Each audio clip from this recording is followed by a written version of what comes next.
मैं डॉक्टर मालवी, पेशे से मैं सर्जन हूँ और हिंदुस्तान के मध्य प्रदेश में एक शहर होशंगाबाद है, वहाँ मैं अपने हॉस्पिटल में सर्जरी की प्रैक्टिस करता हूँ। आप सभी कोरोना वायरस से फैली बीमारी कोविड-19 से परिचित हैं, इसकी भयावहता से परिचित हैं। जितना चिंतित आप हैं उतना ही चिंतित मैं भी हूँ।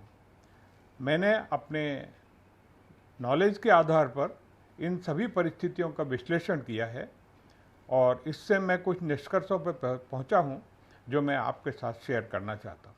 साथियों, आप सभी जानते हैं कि आज 16 अप्रैल तक लगभग 21 लाख लोग कोविड-19 के शिकार हो चुके हैं और इनमें से लगभग 1,40,000 लोगों की मौत हो चुकी है। आपको यह बात जानकर आश्चर्य होगा कि जो 20 लाख लोग कोविड-19 से बीमार हुए, उनमें लगभग 10,000 स्वास्थ्य कर्मचारी हैं, डॉक्टर, नर्सेज और सहायक कर्मचारी। इन कर्मचारियों के बीमार हो जाने से आप इस बात का अंदाज़ा लगा सकते हैं कि रोगियों के उपचार में कितनी अव्यवस्था हुई होगी। यदि ये स्वास्थ्य कर्मचारी, डॉक्टर और नर्सेज बीमार नहीं हुए होते तो रोगियों को बेहतर इलाज मिला होता और मृत्यु का ये आंकड़ा 1,40,000 के बजाय इसका आधा अर्थात लगभग 70,000 ही होता। ऐसा मेरा मानना है।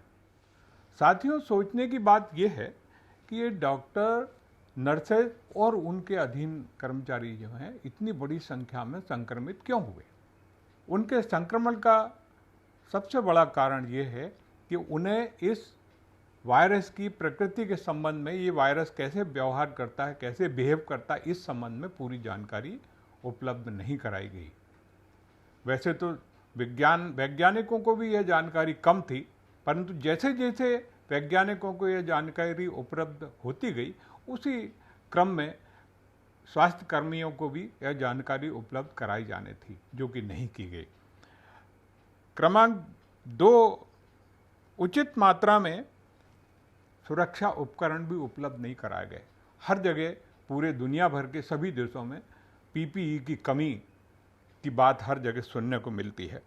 तीसरी जो महत्वपूर्ण बात है वो वायरस के व्यवहार के अनुरूप पीपीई में सुधार नहीं किया गया। जो पुराने अन्य वायरसों के लिए उपयोग में आते थे, उनके संक्रमण में उपयोग में आते थे, वही सुरक्षा उपकरण इस बार भी उपलब्ध कराए गए, जबकि इस वायरस की प्रकृति अन्य दूसरे वायरसों से बहुत अलग है। ये बहुत अधिक इन्फेक्शस है। और नंबर 4 जो सबसे बड़ा कारण है वो ये है कि इन कर्मचारियों के ऊपर कार्य का बोझ बहुत अधिक था। उन्हें लंबे कई घंटों तक एक साथ ड्यूटी करनी पड़ी। सुरक्षा उपकरणों में एक बार उनसे लैस हो जाने के बाद में 4-6 घंटे तक ड्यूटी करना बहुत मुश्किल होता है और इसलिए अपनी प्राकृतिक आवश्यकताओं के कारण इन कर्मचारियों ने बीच बीच में अपनी सुरक्षा से समझौता भी किया। ये मुख्य कारण है जिसके कारण ये सुरक्षाकर्मी संक्रमित हुए, बीमार हुए और उसका खामियाजा हमारे रोगियों को उठाना पड़ा। साथियों, मैं आपको एक बात और बता देना चाहता हूं कि कोरोना से हमारी पूरी दुनिया के लोगों की जो लड़ाई है वो अभी आप शुरू हुई है, बस ऐसा मानिए।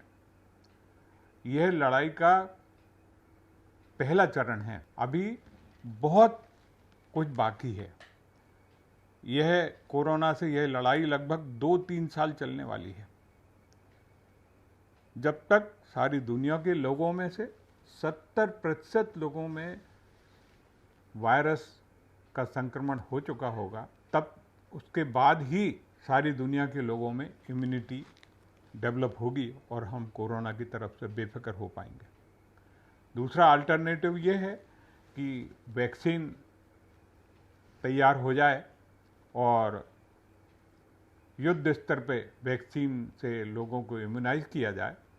उसमें भी लगभग 1.5 साल से 2 साल का समय बाकी। 1.5 साल तो वैक्सीन के तैयार होने में लगेगा और उसके बाद में सब लोगों को वैक्सीन लगाने में भी सालों लग जाएंगे। हमें लंबी लड़ाई के लिए तैयार होना जरूरी है।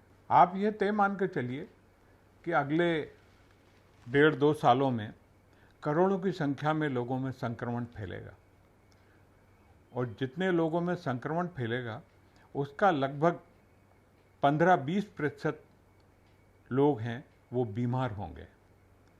बाकी लोगों को सर्दी जुकाम होगी और वो ठीक हो जाएंगे। लेकिन जो बीमार होंगे उनकी भी संख्या बहुत बड़ी होने वाली है। उनकी संख्या भी कई लाखों में होगी जिन्हें अस्पताल में भर्ती होना पड़ेगा, और उन्हें अस्पताल में भर्ती होने के बाद में देखभाल के लिए डॉक्टर और नर्सेस की आवश्यकता होगी, बहुत बड़ी संख्या में आवश्यकता होगी। जबकि आज ही अमेरिका और यूरोप में और हमारे देश में भी स्वास्थ्य कर्मियों की कमी महसूस की जाने लगी है। डॉक्टर कम हो गए हैं, नर्सेस कम हो गए हैं। इसलिए आज की सबसे बड़ी आवश्यकता है, यदि हम आने वाले सालों के लिए लोगों की जान की रक्षा के लिए तैयारी करना चाहते हैं, तो हमें वर्तमान में जो डॉक्टर और नर्सेज हैं उनकी सुरक्षा की पूरी व्यवस्था करनी होगी, पूरे इंतजाम करने होंगे, और यह सुनिश्चित करना होगा कि वे स्वस्थ रहें और अधिक संख्या में डॉक्टर और नर्सेज को प्रशिक्षण दें ताकि हम आने वाले समय के लिए तैयार हो सकें।